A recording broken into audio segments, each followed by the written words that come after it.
WhatsApp యూనివర్సిటీల్లో పంజాబ్ వాళ్ళు ఖలిస్తాన్ ఉగ్రవాదులు లేదా ముస్లింలు కాశ్మీర్ ఫైల్ చూపించి దేశద్రోహులుగా, లేకపోతే రేపు తమిళనాడు వాళ్ళని ఎల్టీటీగా, ఆంధ్ర మాట్లాడడం మాలాంటి వాళ్ళని అర్బన్ నక్సలైట్లుగా చెప్పేస్తా. మీరు మాట్లాడిన భాష మేము మాట్లాడితే మేము ఆర్యులు అంటాం.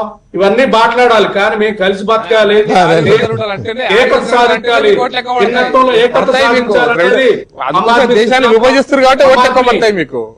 ఆమ్ ఆద్మీ సిద్ధాంతం ఒక్కటే. ఈ దేశంలో పేదరికాన్ని నిర్మూలించాలంటే ఉచిత విద్య, ఫెసిలిటీస్ రావాలంటే వైద్యం, గవర్నెన్స్ చెప్పాలంటే ఢిల్లీ జీరో డెట్ సార్. మన బడ్జెట్ లో 30% కరప్షన్ ఉంది దేశంలో 30% కరప్షన్ ఉంది. దేశంలో 2 లక్షల కోట్ల అప్పులు తీసుకొచ్చాడు నరేంద్ర మోడీ. ఆదాయం చూస్తే మనకు చెక్ చేస్తే పర్సంటేజ్ ఆఫ్ ఆదాయం పెరగటం లేదు. ఇప్పుడు చెప్పాలనుకుంటే ఇదే రేట్ లో నిన్న 15 లక్షల కోట్లు పెట్టాడు బడ్జెట్ లో.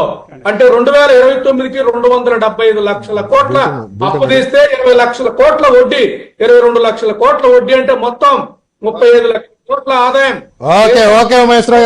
20 లక్షల కోట్ల వడ్డీ పోయి ఈ సమస్యని కింద వెళ్ళనీయలేదు. అది చెప్పేది ఇది వెళ్ళనీయలేదు.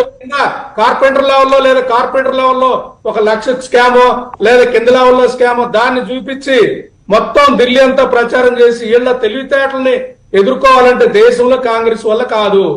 ఒక్కడే వీళ్ళని ఎదుర్కోగలిగిందే మాలాంటి సామాన్యులే. కాబట్టి డెఫినెట్ గా దీన్ని రివ్యూ చేస్తాం ఎక్కడ మేము ల్యాక్ అయ్యాం. ఓకే శాస్త్రి గారు, చర్చ ముగిద్దాం.